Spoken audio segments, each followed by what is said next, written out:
ইযা মাবতালাহু ফাকাদারা আলাইহি রিজকাহু ফায়াকুলু রব্বি আহানান কাল্লা বাল লা তুকরিমুনাল ইয়াতীম ওয়ালা তাহাদ্দুনা আলা তুআমিল মিসকিন ওয়া তাকুলুনাত তুরাসা আকলাল লাম্মা ওয়া তুহিব্বুনাল মালা হুব্বান জাম্মা। এতটুকুন ইনশাআল্লাহ আমরা পড়ি। আমরা পড়তেছিলাম আল্লাহ রাব্বুল আলামিন এই সূরার মধ্যে তিনটা জাতির কথা উল্লেখ করেছেন। কি কি? আদ, সামুদ এবং বনি ইসরাইল। আদ, সামুদ এবং ফেরাউনের জাতি, এই তিন জাতির কথা উল্লেখ করে আল্লাহ রাব্বুল আলামিন এই সূরার মধ্যে বলছেন আদ এবং সামুদ এবং ফেরাউন তিনজনই শক্তিমত্তার দিক থেকে পলিটিক্যালি, ফাইন্যান্সিয়ালি এবং সো মেনি আদার ডাইমেনশনস তারা অনেক ডেভেলপ ছিল, অনেক টাকা পয়সা এবং তাদের ঘর বাড়ি করা শুরু করেছিল আর্কিটেকচারালি এবং ইঞ্জিনিয়ারিং সাইডে। মানে তারা পাহাড় কেটে কেটে ঘর করতেছে, তখন আর মানুষকে মানুষ বলে মনে হচ্ছে না। এই জিনিসগুলা তাদের ভিতরে অসম্ভব অহংকার জাগ্রত করে, তারা আস্তে আস্তে অহংকারীতে পরিণত হয়। তো আমার আল্লাহ রাব্বুল আলামিন এই সূরার মধ্যে আমাদেরকে বুঝাচ্ছেন যে অহংকারী হওয়ার কারণে আল্লাহ রাব্বুল আলামিন ইতোপূর্বে আমাদের চেয়ে শক্তিশালী মানুষদেরকে ধ্বংস করে পৃথিবীর সাথে মিশিয়ে দিয়েছে। তো এখন আমাদেরকে এই কথাগুলো আল্লাহ কেন শোনাচ্ছেন? মাওলা আদের সাথে কি হয়েছে, সামুদের সাথে কি হয়েছে, ফেরাউনের সাথে কি হয়েছে, এগুলো আমাদের শোনার দরকার কি? কোরআনে পাকের মধ্যে এভাবে আল্লাহ রাব্বুল আলামিন overwhelming majority verses from the holy Quran or of the holy Quran, কোরআনে পাকের মেজরিটি আয়াতে আল্লাহ কোনো না কোনো হিস্ট্রির দিকে ইঙ্গিত করেছেন। আল্লাহ সুবহানাহু ওয়া তাআলা talked about history, historical fact, historical background. এখানেও আল্লাহ হিস্ট্রি বর্ণনা দিচ্ছেন। এবং তিন জাতি, ফেরাউন তাদের পলিটিক্যালি, ফাইন্যান্সিয়ালি উঠতে উঠতে এত উপরে উঠেছেন, উনি মুসা আলাইহিস ইসলামকে ওনার মন্ত্রী মিনিস্টারকে ডেকে বলতেছিলেন, এটা আপনারা জানেন, আমি আগেও বলেছি, যে মুসাকে একটু খবর দাও, আমি মুসার খোদাকে একটু দেখতে চাই, থাকে কোথায়। দেখছেন? বুঝতে পেরেছেন? আচ্ছা, এরপরে আমার আল্লাহ কি করলেন? তার কনসিকুয়েন্সেস হচ্ছে আল্লাহ রাব্বুল আলামিন নীল নদের মধ্যে তাকে ডুবিয়ে মেরেছেন। ওকে, এর পরবর্তীতে যেমন আদের নবী হচ্ছে হযরতে হুদ আলাইহিস সালাতু ওয়াস সালাম। হযরতে হুদের নামে পবিত্র কোরআনে একটা সূরা আছে, ঠিক না? অনেকেই বলেন হযরতে হুদ হচ্ছে প্রথম অ্যারাবিক স্পিকিং নবী। হযরতে হুদ প্রথম অ্যারাবিক স্পিকিং নবী, অ্যারাবিয়ান পেনিনসুলার মধ্যে প্রথম অ্যারাবিক স্পিকিং নবী বলা হয়। কেউ কেউ বলেছেন হযরত হুদ আলাইহিস সালামকে। এবং এরপরে হযরতে সামুদ, সালেহ আলাইহিস ইসলামের জাতি, তাদের কাছে আল্লাহ রাব্বুল আলামিন হযরত সালেহকে পাঠান আলাইহিস সালাম।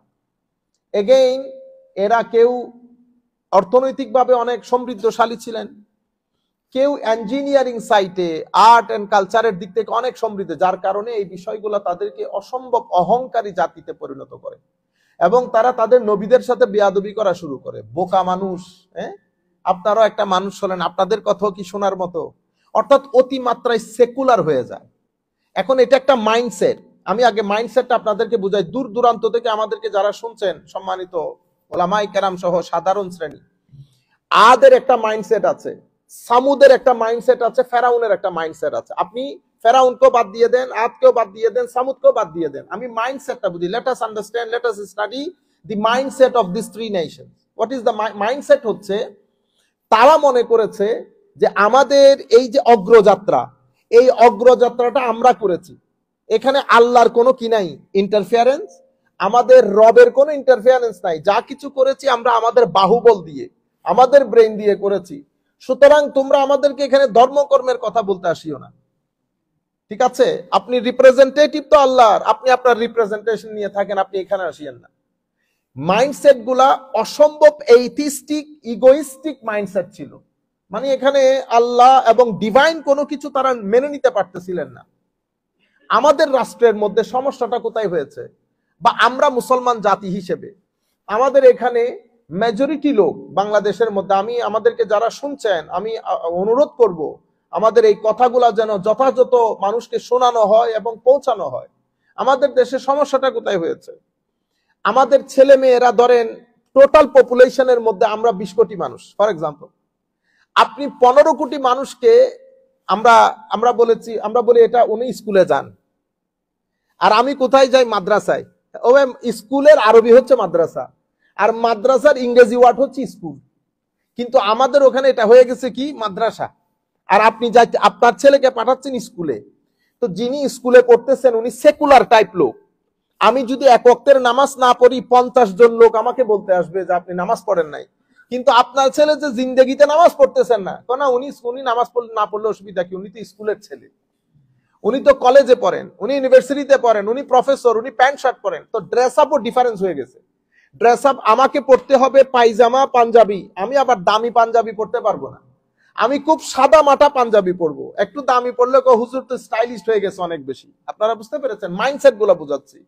তারপরে আপনি এখানে আপনার এখানে প্যান্ট শার্ট, আপনি দাড়ি না রাখলে কোনো সমস্যা নাই। আরেক ব্যক্তির দাড়িকে আপনি ফিতা টেপ দিয়ে মাপতে চান, ফিতা ঠিক আছে কিনা, উনি জুমার নামাজ পড়াইতে গেছে, ওনার দাড়িগুলার আপনি টেপ দিয়ে মাপতে গেছেন, কিন্তু আপনার দাড়ি নাই, আপনার 14 গোষ্ঠীর কারো দাড়ি নাই, এটা নিয়ে আপনার মাথা ব্যথা নাই। আপনার মাইন্ডসেট হচ্ছে কলেজ ইউনিভার্সিটিতে যারা পড়বে তাদের এগুলার কোনো প্রয়োজন নাই।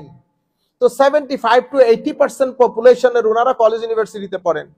কলেজ ইউনিভার্সিটিতে পড়ার পরে ওনারা যখন একটু ভালো জায়গায় চলে যান, এরপরে ওনারা যখন বিসিএস এ চলে যান, এরপরে ওনারা যখন ভালো জবে চলে যান, তো ওনারা এতটুকুন পর্যন্ত মানে এগুলো হায়া করা দরকার, কিছুটা লজ্জাবোধ থাকা দরকার।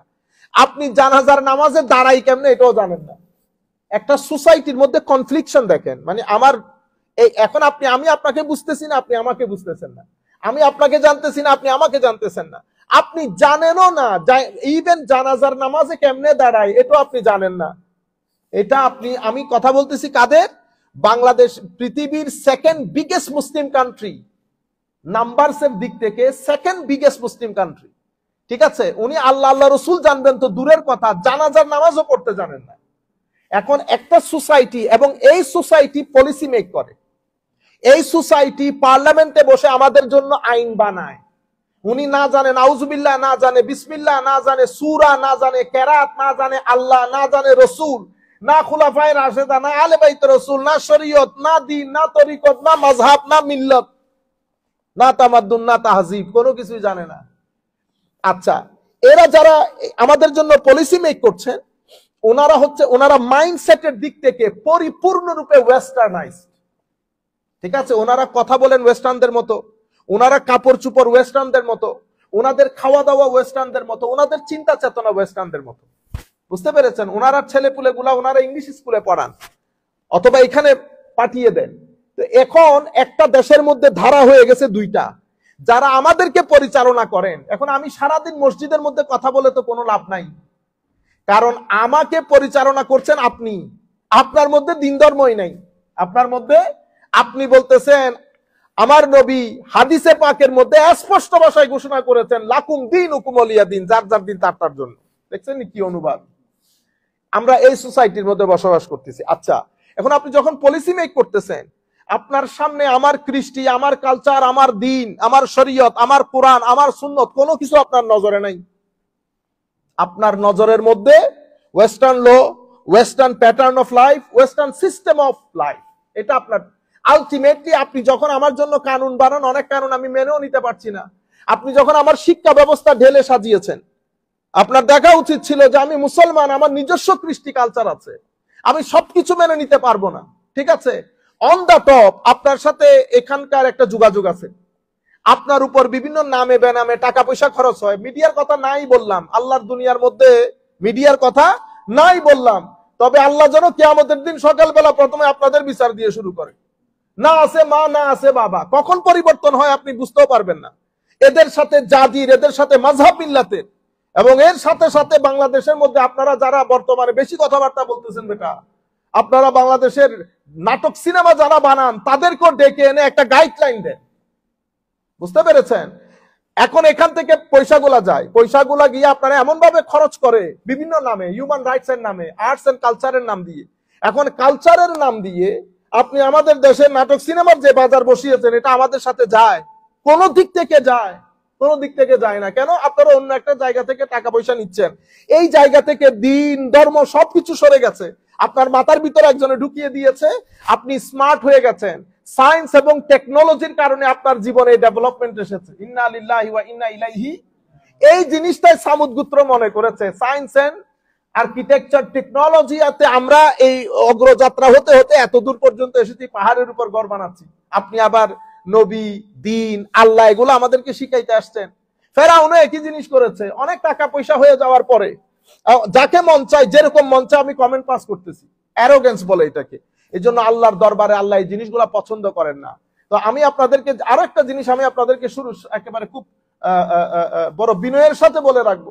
সবাই আমার মনে হয় আমার এই কথাগুলো যথাযথ মানুষের কাছে পৌঁছিয়ে দেবেন। বেটা, আমাদের জীবনের মধ্যে বারবার জুলুম ফেরত আসে। এই যে আমি জুলুমের শিকার হচ্ছি, আমি বলে আমি জুলুমের শিকার হচ্ছি, কোথাও আমি শান্তি পাইতেছি না। আমাদের এখানে খাদ্যের মধ্যে মিশ্রণ হচ্ছে, আমি বাইরে নিরাপত্তা পাচ্ছি না। এটা দুই কারণে হয়। প্রথম কারণ হচ্ছে আল্লাহ আমাদের উপর যখন নারাজ হন, তখন আল্লাহ রাব্বুল আলামিন জালেমদেরকে আমাদের উপর চাপিয়ে দেন। আপনারা বুঝতে, আল্লাহ কোরআনে পাকে কি বলেছেন? ওয়াইজা আরাদনা আন নুহলিকা কারিয়াতান আমারনা মুতরাফিহা। আমি যখন কোন দেশকে ধ্বংস করতে চাই, আমি তাদের মধ্যে যারা ইনফ্লুয়েন্সিয়াল, তাদের মধ্যে শক্তিশালী যারা আছে, তাদেরকে আমি ইনডাইরেক্টলি এলহাম করে দেই। তাদের মাধ্যমে ফিতনা ফাসাকা, তাদের মাধ্যমে ফিস্ক ছড়িয়ে পড়ে, তারা জুলুম করা শুরু করে। ফাদাম্মারনাহা তাদবীর, আমি পুরা জাতিকে একেবারে ধ্বংস করে রেখে দেই। আল্লাহ আদকে একই ঘটনা ঘটিয়েছেন, সামুদকে একই ঘটনা ঘটিয়েছেন। তারা বুঝতেও পারে না, হঠাৎ করে আর্থকুইক শুরু হয়েছে, থান্ডার শুরু হয়েছে, স্টর্ম শুরু হয়েছে। তারা মনে করেছে প্রথমে দূর হচ্ছে আর কি, একটু পরে বন্ধ হয়ে যাবে। এটা বেড়েছে বেড়েছে, এক পর্যায়ে এটা আমার বরদাস্তের নাকাবেলে বরদাস্ত, একেবারে আমার সহ্য সীমার বাইরে চলে গেছে। এন্ড অফ দ্য ডে তারা ধ্বংস হয়ে গেছে। ফেরাউনও একই অবস্থা। আমি মুসাকে ধরবো, জায়গা মতো গেছে, আল্লাহ রাব্বুল আলামিন সমুদ্রকে মিটিয়ে দিয়েছে। হযরত সালেহ আলাইহিস সালামের কম বুঝতেও পারে নাই কি ঘটনা ঘটবে, কিন্তু আল্লাহ রাব্বুল আলামিন তাদেরকে ধ্বংস করে দিয়েছেন, জের ও জবর করে দিয়েছেন। সুতরাং আমি বলবো, কৃত কর্মগুলা আপনারা কোনোভাবেই কোন ব্যক্তি যেন জুলুমের মধ্যে অংশগ্রহণ না করেন। কোন ব্যক্তির গায়ে হাত তোলা, যে কোনো নাম দিয়ে, আমাদের এখানে ধর্মের নামেও জুলুম হয়, আমাদের এখানে সাধারণ রাজনীতির নামেও জুলুম হয়। মানুষ যাবে কোথায়? আপনার মুখে এত লম্বা লম্বা দাড়ি, আপনি পঞ্চগানা নামাজ পড়েন, আপনাকে কে বলেছে মানুষের পায়ে আপনি বাঁশ দিয়ে বাড়ি মারার জন্য? আপনি কে? এগুলা কোন জাতের লোক? আবার যিনি করেন, যে পার্টির লোক করেন, ওনার প্রধানে আবার সুন্দর করে ইয়া মারেন, মশলা মারেন। আমার দলের লোক করে নাই। শরম হওয়া দরকার, লজ্জা হওয়া দরকার আপনাদের। আল্লাহ রাব্বুল আলামিন, আপনারা, আমরা আবার চাচ্ছি ফেসিজম অথবা এই জালেম গুলো আমাদের আমার মাথার উপরে চেপে বসুক। জালেম মাথার উপর এমনিতে চেপে বসে না। জালেম মাথার উপর চেপে বসে দুই কারণে, একজন জুলুম করে, আরেকজন জুলুম হজম করে। আমার নবী সাল্লাল্লাহু আলাইহি ওয়াসাল্লাম হাদিসে পাকের মধ্যে ইরশাদ করেছে, আমিরুনা বিল মারুফ নাহুনা আনিল মুনকার। ভালো কাজের আদেশ, খারাপ কাজের নিষেধ, এটা সকলের জিম্মাদারি, বিশেষ করে উলামায়ে কেরামের। তো যখন আপনার সমাজের খারাপ কাজগুলোর কথা আপনি বলবেন না, আপনি ভয় পাবেন মিম্বরে রাসূল থেকে কথা বলতে, তখন আমার আল্লাহ আযাব যখন দেবে, তখন আমার আল্লাহ কি বেঁচে বেঁচে আযাব দেবে? এ জালেম না। তো আমার আল্লাহ যখন আযাব দেখে, তখন আমি সহ কেন? তো সত্যের পক্ষে যারা কথা বলতে পারে না, তারা বোবা শয়তান। আমার নবী হাদিসে পাকের মধ্যে বলেছে বোবা শয়তান। তা আমরা যেন জিনিসগুলো মাথায় রাখি, কোন জায়গায় কোন কিছুতে আইন যেন আমার হাতে তুলে না নেই। আপনারা, যাই হোক, আমি এই বিষয়ে আর কথা না বলি, কোরআনে পাকের দিকে চলে যায়। আল্লাযীনা তাগাউ ফিল বিলাদ, আমার আল্লাহ, আমি আগে অনুবাদটা করে যাই। আল্লাযীনা তাগাউ ফিল বিলাদ, যারা নিজের দেশে সীমা লঙ্ঘন করেছে, যারা নিজ দেশে সীমা লঙ্ঘন করেছে। কতটুকুন করেছে? ফাআকতারু ফিহাল ফাসাদ,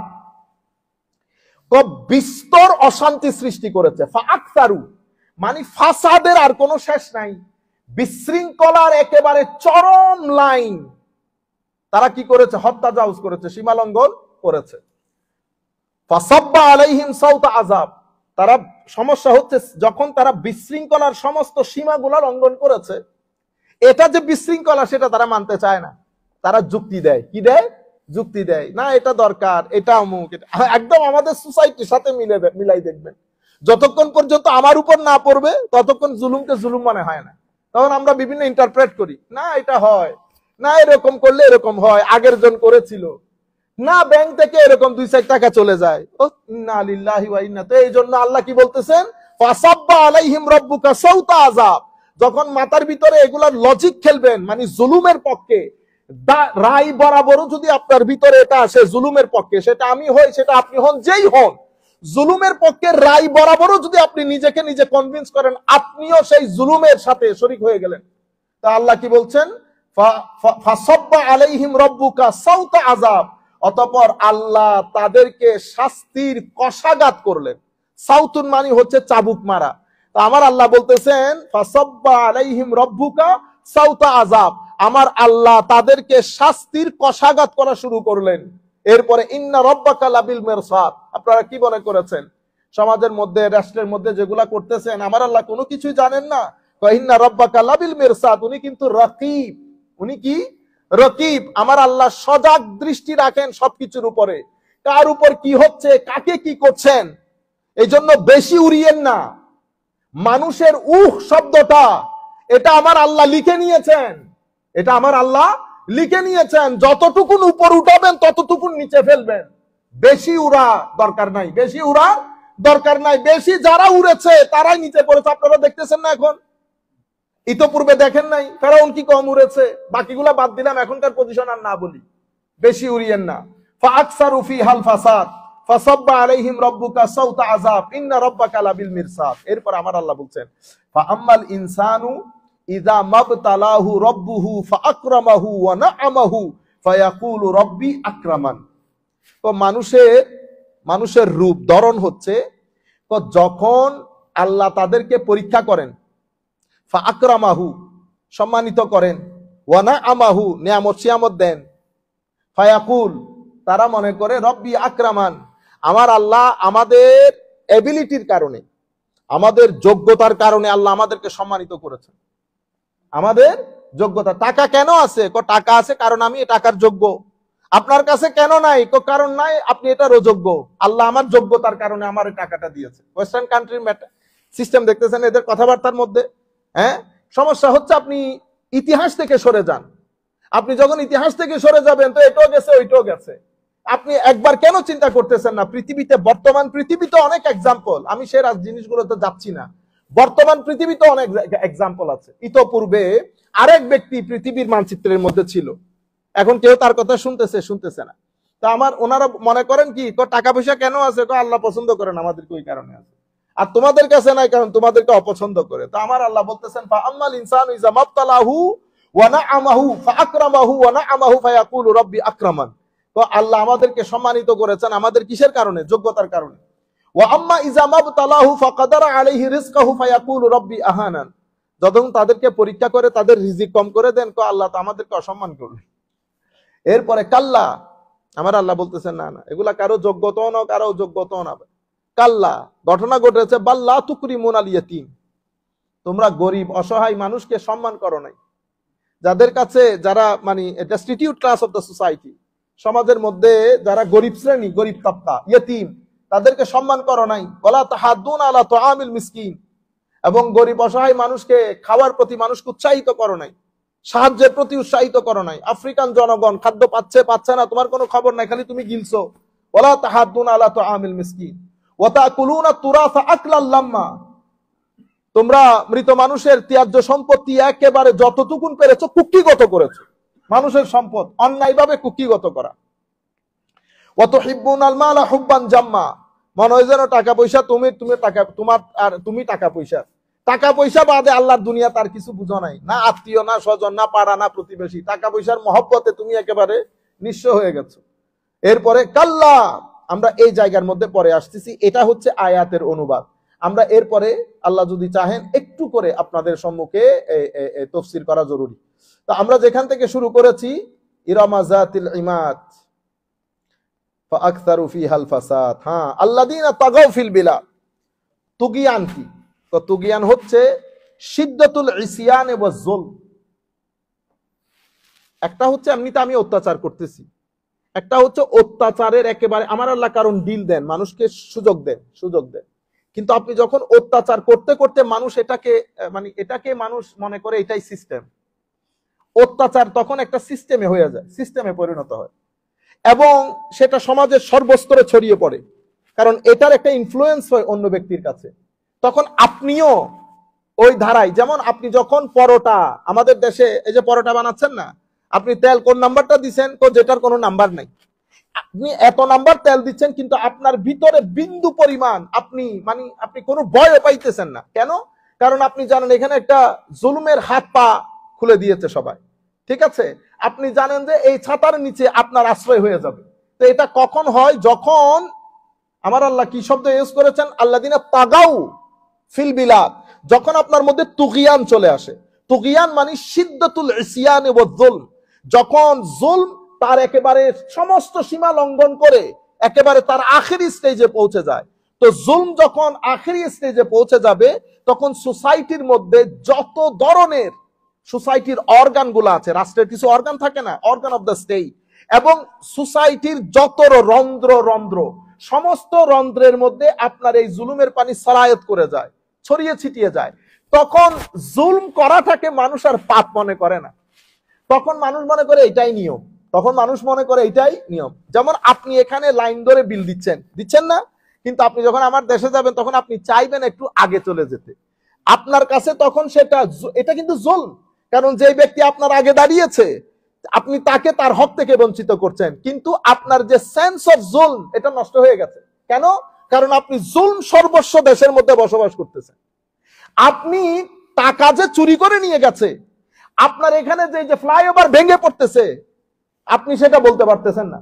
ধরেন আমি একটা দল করি, আমার দলে ফ্লাইওভারটা বানাইছে, যখন ভেঙে পড়ছে আমি বলছি এরকম ভেঙে পড়ে, এরকম ইন্ডিয়ার মধ্যে ভেঙে পড়ছে, আমেরিকাতে 2টা ভেঙে পড়ছে, তারপর বৃষ্টি হইলে নরম হয়ে যায়। এই যে আপনার ইন্টারপ্রিটেশন, এটা কেন হচ্ছে? কারণ আপনার মন মগজ সবকিছু ওই জুলুমের এনভায়রনমেন্টের মধ্যে থাকতে থাকতে ওটার সাথে মিলেমিশে একাকার হয়ে গেছে। এটারে বলে ফালুদা, আপনি ফালুদা হয়ে গেছেন। এরপরে আপনার রাষ্ট্র থেকে মিনিমাম মিলিয়ন ট্রিলিয়ন ডলার এখানে আসছে ফর এক্সাম্পল, তখন আপনি কি বলেন? আপনি এই জুলুমটাকে জুলুম না বলে তখন আপনি বলেন না আগেও হয়েছে, এরকম হয়, এরকম উন্নত করতে গেলে কিছু জিনিস হয়ে যায়।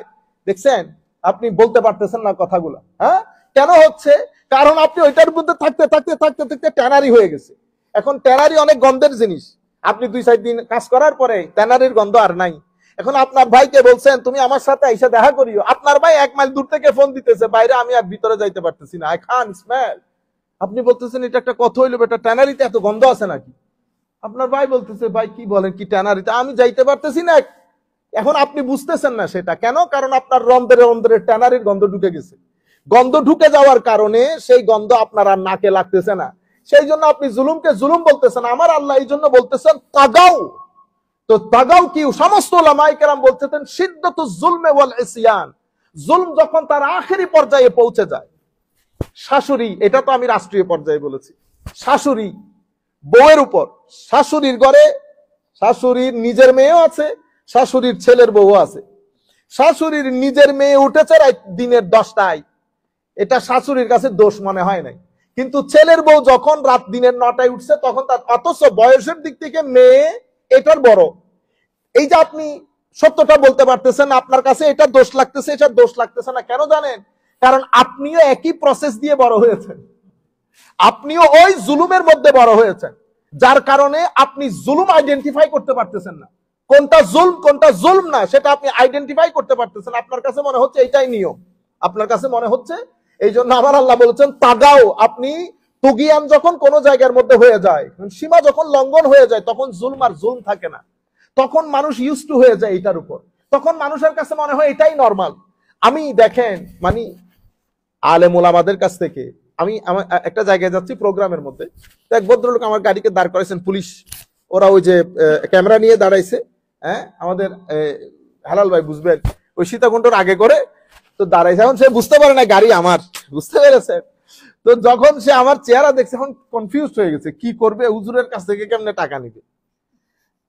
মানুষ কি রকম বেহায়া হয়ে যায় দেখেন। সে ড্রাইভারকে বলতেছে হুজুরকে বলিয়েন না, আপনি আপনার থেকে আমার 500 টাকা দেন। তো ড্রাইভার বলতেছে, ভাই আমি ওনার ড্রাইভার, আমি আপনাকে 500 টাকা কোত্থেকে দিব?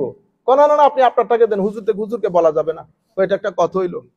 ড্রাইভার যখন বলতেছে আমার পকেটে 150 টাকার বেশি নাই, আচ্ছা ঠিক আছে, হুজুরকে একটু বলে, হুজুরকে এখানে আসতে নিষেধ করি, হুজুরকে একটু বলে আমাদের জন্য একটু চা পানির ব্যবস্থা। এই যে আপনি এখান থেকে বের হইতে পারতেছেন না, যেমন আমার খারাপ লাগে নাই, আমার দ্বিতীয় খারাপ লাগতেছে না কেন? কারণ আমি ওই নিজাম দেখতে দেখতে বড় হয়েছি, আমি ওই সিস্টেম দেখতে দেখতে বড় হয়েছি। এই জন্য কোন রাষ্ট্রের মধ্যে আমার নবী প্রথম এসে কি কাজ করেছেন? আমার নবী প্রথম এসে জুলুমকে ব্লক করে দিয়েছেন। নো জুলম, কোন জুলুম হইতে পারবে না। বুঝতে পেরেছেন? সাহাবায়ে কেরামকে একেবারে 4-5 বছরের মধ্যে আমার নবী মাম্মি ড্যাডি টাইপ বানিয়ে ফেলেছে। সোসাইটির মধ্যে যে জুলম হয়, ব্লক হয়ে গেছে, বুঝতেও পারে না কেউ। এখন যখন কেউ কাউকে একটু কিছু করতো, তারা তাদের গায়ে লাগতো, ইন্না লিল্লাহ বলে কি, কারণ রাষ্ট্র থেকে জুলুম দূর হয়ে গেছে। আপনারা বুঝতে পেরেছেন? কিন্তু আমরা ওই জায়গায় জায়গায় বড় হতে হতে হতে হতে পুরা রাষ্ট্রের রন্ধ্রে রন্ধ্রে জুলুম ছড়িয়ে পড়েছে। আমরা প্রত্যেকেই, আমি দেশে যাই, আমার মাধ্যমে মিনিমাম 10 জন মানুষ জুলুমের শিকার হবে। আমরা এটাতে অভ্যস্ত। আমি তো কোথাও লাইন ধরি না। যেমন আমি টিকেটে, এয়ারপোর্টে যখন টিকেটিং এর জন্য দাঁড়াই, আমি তো ওখানেও লাইন ধরতেছি না। হয়তো আপনি আমাকে বলতেছেন হুজুর আগে চলে যান, আগে নিয়ে আসেন, ওনাকে আমাকে আগে নিয়ে গেছেন, আমি ফিল করি নাই কিন্তু, কারণ আমার মনে হচ্ছে আমি কেন আপনার পিছনে দাঁড়াবো? আপনি 2 টাকার শ্রমিক। আপনারা দেখতেছেন সব জুলুম সর্বস্ব হয়ে গেছে। জুলুম যখন এইভাবে ছড়িয়ে পড়ে, সেই জন্য আমার আল্লাহ বলেছেন আল্লাযীনা তাগাউ ফিল বিলাদ, যারা রাষ্ট্রের রন্ধ্রে রন্ধ্রে, যেই ব্যক্তি যেখানে গেছে তারা সবাই জুলুম দিয়ে পুরা রাষ্ট্রকে আবৃত করে ফেলেছে। তো যখন রাষ্ট্র জুলুম দিয়ে আবৃত হয়ে যায়, আমার আল্লাহ এর চেয়ে বড় জালেমকে আমাদের কাছে পাঠান। আমরা বলি না আইনাগর? কিছুদিন আগে আমরা মানুষ হিসেবে কেমন দেখেন, ওই যে কিছুদিন আগে উত্তরার মধ্যে এই যে কোপানো, কেন কোপাবেন? একটা কারণ থাকতে হবে না? আপনি মানুষ না? আপনার মধ্যে এই পশুত্ব আসলো কেন? একটা বাঘও তো 3 বার চিন্তা করে আর একটা হরিণের গর্দানে কামড় বসানোর আগে। এখন আপনাকে মারলে কাটলে কোপানোর একটা বিষয় ছিল, আপনি কোপাইতেছেন। আচ্ছা, ওখানে একজন পুরুষ ছিল, মহিলা ছিল, মহিলা পুরুষকে বাঁচাইছে, ঘটনা শেষ। তারপরের দিন পত্রিকার মধ্যে আসতেছে ওনারা 2 জন স্বামী স্ত্রী না, ওনারা কি, বেগাইরতির একটা সীমা থাকে। আরে বেটা, ওনাদের কি সম্পর্ক, তারা কি হাজব্যান্ড ওয়াইফ, এটা আমার জানার তো দরকার নাই। এটা একটা নিউজ পেপার হওয়ার তো এটা একটা এলিমেন্ট না। এটা রাষ্ট্রের নিউজ পেপারের খবর হবে কেন জাতি হিসেবে? কারণ কি, আমাদের সোচ বোধ সবকিছু নিচে আসতে আসতে নিচে আসার জায়গা নাই। আরেকটা জিনিস বলি, যেমন চিটাং সিলেট একই জিনিস। আমি হচ্ছি কনের পক্ষ। জুলুম দেখেন, এই জুলুম গুলাকে আমরা জুলুম মনে করতেছি না। আল্লাযীনা তাগাউ ফিল বিলাদ, আমার আল্লাহ বলেছেন বিলাদ, রাষ্ট্রের রন্ধ্রে রন্ধ্রে। আমি কন্যা পক্ষ, আপনি ছেলের পক্ষ। এখন আসছে হেলাল ভাই বলতেছে আমারে, হুজুর এই করতে হবে যে আমি জিজ্ঞেস করতেছি কয়জন আসবেন? উনি বলতেছে আমার তো মানুষ বেশি। তো কয়জন? হুজুর 2500। কয়জন আসবে? 2500। আচ্ছা, মেহমান কি দাবি করে আসে? কিছু পরিমাণ যদি কারো ভিতরে গায়রত থাকে, বিন্দু পরিমাণ হিউম্যানিটি থাকে, বিন্দু পরিমাণ লেখাপড়া শিক্ষা দীক্ষার আসর থাকে, সে কোনোদিন এই কথা বলতে পারবে আমি 2000 আসবো? আরো কি আইটেম ঠিক করে দেয় এ মুরগি। আর যদি কোনো কারণে আমার এখানে চিংড়ি মাছ না আসে, তাহলে বিয়ে খতম। আপনারা বুঝতে পারতেছেন? এখন এগুলা করতেছে কারা? সুটেড বুটেড লোক, সুটেড বুটেড লোক। এটা আমার কাছে জুলুম না, এটা সাধারণ হয়ে গেছে। এখন আপনি যেই মহিলা, যেই মেয়ের বাবাকে কথা, আপনি হচ্ছেন গেস্ট। 2 দিন পরে আমার নবীর সুন্নত হচ্ছে কি? আমার নবীর সুন্নত হচ্ছে ছেলের বাবা কি করবেন? ওলিমার ব্যবস্থা করবেন। ছেলে ওলিমার ব্যবস্থা করবেন। আমার নবী বলতেছেন আউলিম বিশাত আও শাতাইন। এক সাহাবীকে বলতেছেন হুজুর আমি তো বিয়ে করেছি। আমার নবী বলতেছেন মাশাআল্লাহ, বিয়ে করেছো বেটা, আউলিম বিশাতি, একটা ছাগল দিয়ে ওলিমা করো, একটা ছাগল দিয়ে ওলিমা করো। কেন? ওলিমার মাধ্যমে সবাই জানতে পারবে তুমি বিয়ে করেছো, আর মানুষকে একটু খাওয়াইলা। এটা মেয়ের বাবার কাজ না। হাদিসে পাক হচ্ছে, সুন্নতে রাসূল হচ্ছে ছেলের বাবা ওলিমার ব্যবস্থা করবে। কিন্তু এই হাদিস বাংলাদেশে গিয়ে পরিবর্তন হয়ে গেছে, সিলেটের মধ্যে এসে আহত হয়ে গেছে, বাংলার চট্টগ্রামে গিয়ে নিহত হয়ে গেছে এই হাদিস। কি ঘটনা ঘটেছে? কোনা এটা ফুরি না, এটা ফুরির পক্ষে খাওয়াইবো। আচ্ছা, 1 জন 2 জন না, একটা মানুষের শরম হায়া লাগে। তো 2000 এখানে আপনি আইটেম দিতেছেন, কিন্তু যখন ওলিমার প্রশ্ন আসছে তখন আপনি আমাকে কি বলছেন? আপনারা 200 জন দিব। তো তুই বেটা 2 দিন আগে আমার এখানে 2500 খায়া গেলি, তোর হায়া লজ্জা নাই তুই যে আমার 200 মানুষ বলতেছো? আপনারা বুঝতে পারছেন, এটা আমাদের কাছে জুলম না? আপনাদের এখানে গাড়ি আছে, ওখানে গাড়িতে গেছেন, গাড়িতে যাওয়ার পর আপনি গাড়িতে বসছেন, ড্রাইভার দরজা খোলা স্যার, আপনি বের হয়েছেন। আমি আপনাদেরকে ছোট ছোট, বড় জুলুমের কথা তো বলছি, ছোট ছোট জুলমগুলা দেখেন, এগুলো সব জুলম, এগুলা সব জুলম, তাগাউফিল বিলাদ হয়ে গেছে। সেই কারণে আল্লাহ পাক জানে আমরা এই, আপনারা বলতেছেন না ফেসিজম, এটা এই ফেসিজম থেকে মুক্তি নাই। এই জুলমটা ঘুরে ঘুরে আমাদের কাছে আসবে, ঘুরে ঘুরে আসবে, যতক্ষণ পর্যন্ত ইন্ডিভিজুয়াল লেভেল থেকে উপরের লেভেল পর্যন্ত আমরা ভালো না হই। আল্লাযীনা তাগাউ ফিল বিলাদ, এবং এই মুক্তি মুসলমানদের মান, মুসলমানদের ঈমান, মুসলমানদের ইজ্জত, সম্মান, অ্যাডভান্সমেন্ট সবকিছু ধর্মের মধ্যে, দিন বাদ দিয়ে মুসলমানরা যদি উল্টো লটকে যায়, মুসলমানদের জিন্দেগিতে কোনো সম্মান নাই। মুসলমানদের সম্মান মুসলমানদের নবীর আনিত দিনের মাধ্যমে। কিন্তু আনফরচুনেটলি সোসাইটির মধ্যে এমন 2 ভাগ হয়েছে, এক ভাগ পরিপূর্ণরূপে ওয়েস্টার্নাইজড, আরেক ভাগ পরিপূর্ণরূপে ইসলামাইজড। এখন 2টা কনফ্লিকশন বিটুইন ওয়েস্টার্নাইজেশন এন্ড ইসলামাইজেশন। আবার আমরা যারা ইসলামাইজ, আমাদের মধ্যে আবার গ্রুপ 2টা, একটা অতি উগ্র, একটা অতি উগ্র, মনে হয় যেন আজকে হাত কেটে দেবে, আর একটা মডারেট। ওনারা বুঝতে পারেন না কোন ছাতার নিচে আশ্রয় নিবে, কখনো এই ছাতার নিচে, কখনো ওই ছাতার নিচে। তা আল্লাহ দোয়া করবেন, আল্লাহ যেন আমাদের মধ্যে একটা লিডারশিপ দান করেন। আচ্ছা, আল্লাযীনা তাগাউ ফিল বিলাদ, এরপরে ফাআকসারু ফিহাল ফাসাদ, ফাআকসারু ফিহাল ফাসাদ। আমরা জানি ফাসাদের অপোজিট শব্দ হচ্ছে সালাহ। তা আমার আল্লাহ বলছেন ওয়ালা তুফসিদু ফিল আরদে বা'দা ইসলাহিহা ওয়াল্লাহু লা, অন্য জায়গায় মধ্যে বলছে ফাআকসারু মা আকসারুহু মিনাল ফাসাদি সাবাবান ফি গাদাবিল্লাহি আলাইহিম আল্লাহু লা ইউহিব্বুল ফাসাদ ফাসাব্বা আলাইহিমুল আযাব। মানে সোসাইটির মধ্যে লা তুফসিদু, আমার আল্লাহ কোরআন শরীফের মধ্যে অসংখ্য জায়গায় বলেছেন ফাসাদ না করার জন্য, ফিতনা না করার জন্য, ব্যাঘাত না ঘটানোর জন্য। আপনি যখন দেখবেন, ধরেন আমরা বিভিন্ন মানুষ তো একসাথে, এক একজনের এক এক আন্ডারস্ট্যান্ডিং। এখন আপনি দেখলেন যখন আমরা মসজিদ কেন্দ্রিক কোনো কাজ করতেছি বা আমরা অর্গানাইজেশনাল সেট আপ করেছি, এখন অর্গানাইজেশনাল সেট আপের মধ্যে আমরা বিভিন্ন জন বিভিন্ন মেধার লোক, তখন আমরা কি করব, আমরা যদি 5 জন হই 3 জনের মতামতকে প্রাধান্য দেব, এটা হচ্ছে কমন আন্ডারস্ট্যান্ডিং। আমরা কি করি, 3 জনে বলছে একটা, দূর তোমাদের মধ্যে বুঝ নাই, তোর লগে আমি আর নাই, অর্গানাইজেশন 2 ভাগ হয়েছে, আপনারা 2 জন আলাদা হয়েছেন, ওই 3 জন। কারণ আপনি 3 জন যে কোনো একটা মতে না একমত হয়েছে, দ্বিতীয় মত যখন আসছে ওখানেও আবার কি হয়ে গেছে, মত 2টা, একটাতে 1 জন আরেকটাতে 2 জন। তো যে 1 জন হয়েছে ওখানে তোমাদের লোক আর থাইকা লাভ নাই, গ্রুপ কয়টা হয়েছে, 3টা। তো আমরা এভাবে আমরা সিস্টেমটা অবলম্বন করি না। সাহাবায়ে কেরামের মধ্যে সকল ইখতিলাফের মধ্যে কখনো ঐক্যমত্য হইতো না, কিন্তু সাহাবায়ে কেরাম কি করতেন, মেজরিটি যে মতামত, কেন আমার নবী সাল্লাল্লাহু আলাইহি ওয়াসাল্লাম শিখিয়ে দিয়েছেন, আল্লাহ আমাদেরকে শিখিয়ে দিয়েছেন আমরা যেন মেজরিটি মতামতকে প্রাধান্য দেই। আবার মেজরিটি মতামত মানে আমাদের কবিরও বলেছে, জসিমও বলেছে সেরকম না। ইন্টেলেকচুয়ালস, আলেম, যাদের মধ্যে আল্লাহ রাব্বুল আলামিন রব্বানি জ্ঞান দান করেছেন, খৌফে খুদা আছে, সেই ধরনের ইন্টেলেকচুয়ালস, তাদের কথাগুলো শুনবো আমরা। তারা যেই পথে আমাদেরকে চলতে বলে সেই পথে চলবে। এখন আমি যদি প্রত্যেকের রায় দেওয়া শুরু করি, তাহলে যা হওয়ার তা হবে। এই জন্য আমার আল্লাহ বলছেন ফাসাদ সৃষ্টি না করতে। আমি কিছু জিনিস আমরা যদি অবলম্বন করি তাহলে আর ফাসাদ সৃষ্টি হয় না। ঘরের মধ্যেও সেই, ঘরের মধ্যে এই ফাসাদ সৃষ্টি হয়, বাইরে ফাসাদ সৃষ্টি হয়, বিশৃঙ্খলা হওয়া। তো আমার আল্লাহ বলছেন লা তুফসিদু ফিল আরদে বাদা ইসলাহিহা, সোসাইটির মধ্যে যখন সোসাইটি যখন সংশোধন হয়ে গেছে, ফাসাদ করিও না। প্রত্যেকে যার যার মত দেই, আমাদের এখানে আমরা প্রত্যেকে মতামত দেই। আপনি যদি প্রত্যেকে মতামত দেওয়া শুরু করেন, আবার আরেকজন বলি আমি কথা বলতেছি না, আমি কথা বললে এখানে অনেক কিছু হয়ে যাবে, আমারও তো বল না। দেখবেন আমাদের উস্তাদ আসাতিজা ইকরাম, আমাদের উস্তাদগণ যখন কথা বলেন আমরা চুপ থাকবো, সিনিয়র যখন কথা বলেন জুনিয়র চুপ থাকবে, চাচা যখন কথা বলে ভাতিজা চুপ থাকবে। এখন ভাতিজা চাচার উপরে কথা বলে, কেন? ভাতিজার গাড়ি কিনছে, এই জন্য আর চাচা সহ্য হইতেছে না। এই সবচেয়ে বড় ব্যাপার হচ্ছে কোনোভাবে যেন ফাসাদ তৈরি না হয়। আমার আল্লাহ বলছেন লা তুফসিদু ফিল আরদ, আমরা যেন জমিনের মধ্যে ফাসাদ সৃষ্টি না করি। ফাআকসারু ফিহাল ফাসাদ, তারা জমিনের মধ্যে ফাসাদ সৃষ্টি করেছে। এখন এটার কনসিকুয়েন্স কি?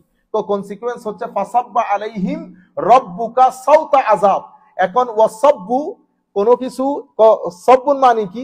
ইফরাগ মাফি যারফ ওয়া হুয়া হুনা মুস্তাআর লিহুলুলিল আযাব দাফআতান ওয়া ইহাতাতুহু বিহিম কামা ইয়াসুব্বুল মা আলাল মুবতাসিল। আপনি যখন কাউকে গোসল করান, তো আমার মারা যখন ছেলেদেরকে গোসল করান তো কি করে, একটা পাত্রের মধ্যে পানি থাকে, এফরাগুল মা, পানিগুলা ঝপ করে ঢেলে দেয় না, তো এটাকে বলে সাব্বা। তো ফাসাব্বা আলাইহিম রব্বুকা সাউতা আযাব, তো যখন আপনি ফাসাদ তৈরি করবেন তখন আমার আল্লাহ আযাবটাকে এমনি ঢেলে দিবেন, তখন আপনি ডানেও যাইতে পারবেন না, বামেও যাইতে পারবেন না, এই আন্দাজে। তো এগুলো এগুলা কেন ব্যবহার করা হয়, এই কথাগুলো, এই শব্দগুলা কেন ব্যবহার করা হয়? তো এই শব্দগুলা ব্যবহার করা হয় সাধারণ মানুষকে বোঝানোর জন্য যে ফাসাদের কারণে যে আযাব মানুষের কাছে আসে, সে আযাব টালানোর সাধ্য আর কারো নাই, এবং সে আযাব একটার পর একটা আসবে। যেভাবে ওই পানি ডাললে পানি পড়তে থাকে পড়তে থাকে পড়তে থাকে, মানে পানির জরফ যত বড়, গ্লাস যত বড়, ততটুকুন পানি যুগ যুগ যুগ যুগ যুগ যুগ পড়তেই থাকবে, এখান থেকে মুক্তির কোনো দিশা নাই। সেই কারণে আমরা বলি না এখন সব জায়গায় ফিতনা, বের হতে ইচ্ছে করে না। এই জন্য হযরতে ইমাম গাজ্জালী রাহমাতুল্লাহ আলাইহি একটা হাদিস শরীফ নকল করেছেন। উনি বলেছেন, যখন এই ধরনের ফাসাদ দেখবা, ওয়াবকি ফি বাইতিক, তোমরা ঘরে থাকবা, ঘর থেকে বের হইয়া না, ওয়াবকি আলা খাতিয়াতি, ঘরের মধ্যে স্টে করবা এবং নিজের ভুল ভ্রান্তি গুনার জন্য আল্লাহর দরবারে ক্রন্দন করবা, আল্লাহর দরবারে কান্নাকাটি করবা। এর পরবর্তীতে আমরা সংক্ষিপ্ত করছি, এর পরবর্তীতে ইন্না রব্বাকা লাবিল মিরসাদ, ইন্না রব্বাকা লাবিল মিরসাদ। এখানে আমার আল্লাহ বলছেন যে মানুষকে আল্লাহ রাব্বুল আলামিন কিছুটা হলেও ঢিল দেন, অথচ মানুষের জন্য আল্লাহ রাব্বুল আলামিন অন্য রাস্তাও খোলা রেখেছেন। অন্য সূরার মধ্যে আমার আল্লাহ বলতেছেন, তোমরা যদি গুনাহ করো, তো তোমরা গুনাহ করলে তোমরা কি করো, যারা মুমিন সত্যিকার অর্থে যাদের সাথে আমার কানেকশন আছে, তারা গুনাহ করার সাথে সাথে আল্লাহকে স্মরণ করে, আল্লাহকে স্মরণ করে, এরপরে ইস্তেগফার করে। মানুষ গুনাহ করবে, এটাই স্বাভাবিক। তো মানুষ গুনাহ করার পরে মানুষ ইস্তেগফার করবে, ওয়ালাম ইউসিররু আলা মা ফাআলু, এবং ইসরার করবে না, যে কাজটা সে করে যাচ্ছে, যেই জুলুমটা করে যাচ্ছে, করলে কি হয়, করতেছি, এই ইসরার হবে না। তো এরকম করলে আমার আল্লাহ নিয়ামত দিয়ে গুনাহগুলোকে পরিবর্তন করে দেন, আমার আল্লাহ নিয়ামত দিয়ে গুনাহগুলোকে পরিবর্তন করে দেন। কিন্তু যখন মানুষ হটদর্ম হয়, যখন মানুষ অ্যারোগেন্ট হয়, যখন মানুষ এটার উপর কন্টিনিউ করতে থাকে, কারো আওয়াজই শুনবে না, আমি যা বুঝেছি তাই, মানে আমি যা বুঝেছি এর বাইরে কোনো আর বুঝ ব্যবস্থা নাই। তো এরকম যদি হয়, আমার আল্লাহ বলছেন ইন্না রাব্বাকা লাবিল মিরসাদ, আমি কিন্তু রাকিব, মোরাকাবা করি, আমি দেখি কে কি রকম, কার অবস্থান কি রকম। এমন না যে আপনি আল্লাহর ওয়াচের বাইরে, না, আল্লাহর ওয়াচের বাইরে কেউ না। প্রত্যেক ক্ষুদ্রাতি ক্ষুদ্র ব্যক্তিও যেন মনে করে যে আল্লাহ রাব্বুল আলামিন আমাকে দেখেন, আল্লাহ রাব্বুল আলামিন আমার আওয়াজ শুনেন, আমার সাথে কথা বলেন। প্রত্যেক জিনিস আমার আল্লাহ সুবহানাহু ওয়া তাআলা কোরআনে পাকের মধ্যে ইরশাদ করছেন, একেবারে ছোট থেকে ছোট কোনো কিছুই আল্লাহ রাব্বুল আলামিনের ওই মুরাকাবার বাইরে না। মুরাকাবার বাইরে না মানে আল্লাহর এই যে ওয়াচিং, এখান থেকে কেউ মুক্ত না, আল্লাহ সবকিছুকে ওয়াচ করেন। ইন্না রাব্বাকা লাবিল মিরসাদ। এরপরে বলতেছেন, ফা আম্মাল ইনসানু ইজা মাবতালাহু রাব্বুহু ফাআকরামাহু ওয়া না'আমাহু ফায়াকুলু রাব্বি আকরামান। এখন মানুষের মধ্যে এই যে আমাদের ওয়েস্টার্ন কান্ট্রির সাইকোলজির মধ্যে এই জিনিসগুলো আছে, ইংল্যান্ডের মধ্যেও সেম। মানে এখন তারা সুটেড বুটেড হয়ে যাওয়ার কারণে ওনারা মনে করেন যুগ যুগ ধরে ওনারা এমনই, টাকা পয়সা দনে দৌলতে কখনো ওনারা পুয়ার ছিলেন না, গরিব ছিলেন না। তো তাদের মাথার মধ্যে এসেছে তাদের ইন্টেলেকচুয়াল, তাদের লেখাপড়া, জ্ঞান বিজ্ঞান, ইউনিভার্সিটি সবকিছুর কারণে যুগ যুগ ধরে, হাজার হাজার বছর ধরে সভ্যতা তাদের, জ্ঞান বিজ্ঞান তাদের, টেকনোলজি তাদের, এটা তাদেরকে অতিমাত্রায় অহংকারী করে ফেলেছে। অহংকারী করতে করতে তারা এখন এই পর্যায়ে পৌঁছে গেছে ক্রিটিক্যাল অ্যানালাইসিসের নাম দিয়ে।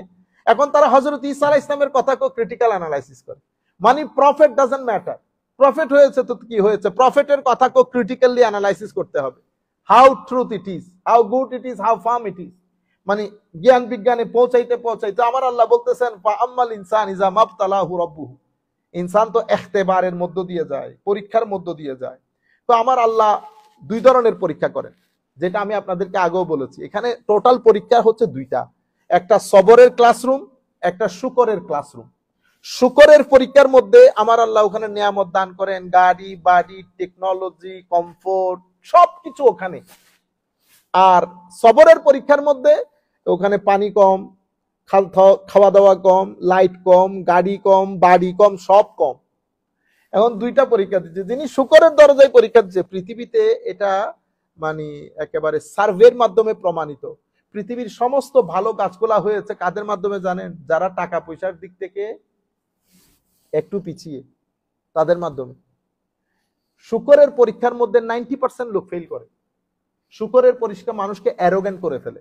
সেই জন্য আমার আল্লাহ বলতেছেন, তাদেরকে যখন আমি নিয়ামতগুলো দিয়েছি, তো ফায়াকুলু রাব্বি আকরামান, আমার আল্লাহ, আমরা তো ডিজার্ভ করি এটা, আমরা যেহেতু ডিজার্ভ করি সেই কারণে আল্লাহ আমাদেরকে সম্মানিত করেছেন।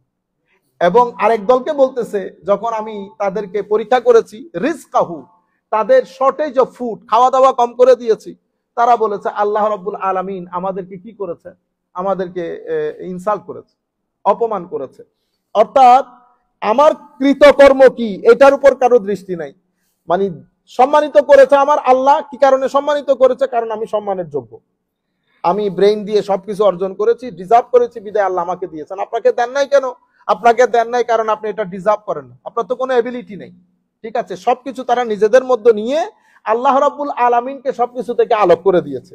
তো আমার আল্লাহ বলতেছেন, কাল্লা বাল্লা তুকরিমুন আল ইয়াতীম, তোমরা একটা পরীক্ষাগারের মধ্যে এসেছো। এই পরীক্ষাগারের মধ্যে আমি পরীক্ষা করার সময় এক একজনকে এক একভাবে পরীক্ষা করি। কেউ সবর দিয়ে পরীক্ষা করি, কেউ শুকর দিয়ে পরীক্ষা করি। বাল্লা তুকরিমুন আল ইয়াতীম ওয়ালা তুহাদ্দুন আলা তুআমিল মিসকিন। সর্বসাকুল্যে বলা হচ্ছে যে আমরা যাদেরকে যে টাকা পয়সা দিয়েছে উনি ওইটা নিয়ে এনজয় করতেছেন। সমাজের মধ্যে ডেস্টিটিউট ক্লাস বা গরিব শ্রেণী এগুলার কোনো খবর রাখে নাই। আমাদের মধ্যে জিনিসগুলো আছে, যেমন আমরা এখন আল্লাহ পাকের মেহেরবানিতে সবার এখানে আমরা যারা আছি মোটামুটি আমরা খাইতে পারতেছি। তা আমাদের যারা ব্যাকহোম আত্মীয় স্বজন আছে, আমরা মনে রাখতে হবে না সবার কথা? হ্যাঁ, কারণ আল্লাহ রাব্বুল আলামিন সবার ফাইন্যান্সিয়াল স্ট্যাটাস কি ইকুয়াল করেন নাই। এটা কোরআন শরীফের মধ্যে আল্লাহ আমাদেরকে বলতেছেন, আলাম তারা আন্নাল্লাহা ইয়াবসুতু রিজকা লিমান ইয়াশা ওয়া ইয়াকদির ইন্না ফি যালিকা লাআয়াতিন লিকওমিন ইউমিনুন। তোমরা কি দেখতেছো না আমি কারো রিজিককে অনেক বেশি বাড়িয়ে দিয়েছি, কারো রিজিককে কমিয়ে দিয়েছি? এটা তোমরা বুঝো না? এটার মধ্যে তোমাদের জন্য অনেক নিদর্শন রয়েছে। তোমরা যদি আমার সন্তুষ্টি চাও, ফাআতিজাল কুরবা হাক্কাহু আল মিসকিনা ওয়া ইবনাস সাবিল, তোমরা তোমাদের আত্মীয় স্বজন, পাড়া প্রতিবেশী, তাদের হকগুলো তাদেরকে ফেরত দাও। এটার মধ্যে আল্লাহ রাব্বুল আলামিন সম্পদে বরকত রেখেছেন। এই জন্য আমাদের সম্পদকে, প্রত্যেক জিনিসকে ধুইতে হয়। কাপড়কে ধুইতে হয়, আমার নিজেরকে ধুইতে হয়। আপনি যদি 10-12 দিন গোসল না করেন, আপনি চিন্তা করেন আমি যদি একটা জামাকে 1-1.5 মাস পরি কেমন হবে? এভাবে সম্পদকে ধুইতে হয়। তো সম্পদকে ধোয়ার নিয়ম কি? সম্পদকে ধুইতে হয় যাকাত দিয়ে, সম্পদকে ধুইতে হয় ডোনেশন দিয়ে। সদকা শব্দটা বললে অনেক সময় সাদাকা, এটা কেন যেন মানুষ একটু এটাকে আন্ডারগ্রেড করে। তো মানুষ, আপনি ইভেন গরিব আত্মীয় স্বজন যারা মোটামুটি সম্মানের, তারাও সদকা নিতে চায় না। যদি আপনি বলেন না আমি আপনাকে একটু হেল্প করতেছি, তখন মানুষ এটা গ্রহণ করে। এই জন্য যখন আপনি গরিব, আপনার আত্মীয় স্বজনকে টাকা দিবেন, এই সদকা, এটা আমার ডোনেশন, এগুলা বলার দরকার নেই। বস আমি আমার টাকা কিছু আপনার সাথে শেয়ার করতেছি। হ্যাঁ, অনেক মানুষ আছে, আমি আপনাদেরকে বিনয়ের সাথে বলবো, এগুলো আপনারা একটু খোঁজ খবর নেবেন। কিছু মানুষ আছে, ধরেন বাংলাদেশে এরা 15-20 হাজার টাকা বেতন পায়। They are in big problem, they are in big trouble. আমরা তো কিছু ওয়েলফেয়ারের কাজ করি, এমন এমন মানুষ আমাদের কাছে আসে। গত বছরও ইভেন আমি মানে রাতে যখন শুইতে গেছি, আমি চিন্তা করতেছি, ইন্না লিল্লাহি ওয়া ইন্না ইলাইহি রাজিউন। এখানে বললে আবার উনি শুনবেন, আরে আল্লাহ। মানে এক সময় গাড়ি বাড়ি ছিল, আমি নিজে ওনার গাড়িতে চড়েছি। শিপইয়ার্ড, আমাদের শিপইয়ার্ড আছে না, শিপ ব্রেকিং এর অনেক বড় বিজনেসম্যান, বিসমিল্লাহ ধপাস করে পড়ে গেছে। পড়ে যাওয়ার পরে আমি ওনার গাড়িতে আমি চড়েছি। উনি যখন আমাদের ওখানে গাড়ি চালাইতেছেন, হার্ডলি আমাদের পুরো এলাকার মধ্যে 4টা গাড়ি ছিল, 4 কার্স ইন টোটাল ভিলেজ। সেই ভদ্রলোক আমার কাছে বলতে, আমাদের তো একটা অর্গানাইজেশন আছে, আমি মানে বিশ্বাস করার মতো না। সে আমাকে যে কাহিনী শুনিয়েছে, ইন্না লিল্লাহি ওয়া ইন্না ইলাইহি রাজিউন। তো আমি আপনাদেরকে বলতেছি, কিন্তু আমার আল্লাহর শান দেখেন, অনেক কষ্ট, অনেক কষ্ট, অনেক কষ্ট। টাকা পয়সা আমরা, আল্লাহ পাকের মেহেরবানি, এক ছেলে ইঞ্জিনিয়ারিং করতেছে, আরেক ছেলে মেডিকেলে চলে গেছে। তো আল্লাহ পাকের মেহেরবানি 4-5 বছর পরে ওরা বের হলে সবকিছু আল্লাহ খতম করে দেবেন। এই জন্য আল্লাহ টেনে তুলেন। আপনারা, আপনাদের সব বন্ধু বান্ধব আছে, তাদেরকে বুঝাবেন যে আল্লাহ সবসময় এরকম না, আল্লাহ টেনে তুলবেন, এক জেনারেশন করে অন্য জেনারেশন জায়গার মধ্যে চলে আসবে। তো আপনারা যখন টাকা পয়সা বিলাবেন, বিশেষ করে খেয়াল করবেন যে এমন লোক যারা 10-15 হাজার টাকা বেতন পায়, তারা কিন্তু মানুষের কাছে চাইতে পারে না। এই মানুষগুলাকে আপনারা একেবারে কেউ না জানে মতো আস্তে আস্তে করে 5-10 হাজার টাকা রমজানের মধ্যে পৌঁছিয়ে দেবেন, যাতে রমজানের খরচগুলা কাভার আপ করতে পারে। 10,000 টাকা, 12,000, $100 হলে মানুষ রমজানের খরচগুলা কাভার আপ করে ফেলতে পারে। তো এইভাবে প্রত্যেকেই, আমরা যারা এখানে আছি, আমরা $500 খরচ করলো অনেক টাকা, $500 খরচ করলেও অনেক টাকা। আল্লাহ রাব্বুল আলামিন আমাদের হামি ও নাসির হোক। মওলাই করিম আমাদেরকে কবুল করুক। ওমা আলাইনা ইল্লাল বালাগুল মুবিন। আসসালামু আলাইকুম ওয়া রাহমাতুল্লাহি তাআলা ওয়া বারাকাতুহু। আল্লাহুম্মা আমিন। রব্বানা যালামনা আনফুসানা ওয়া ইল্লাম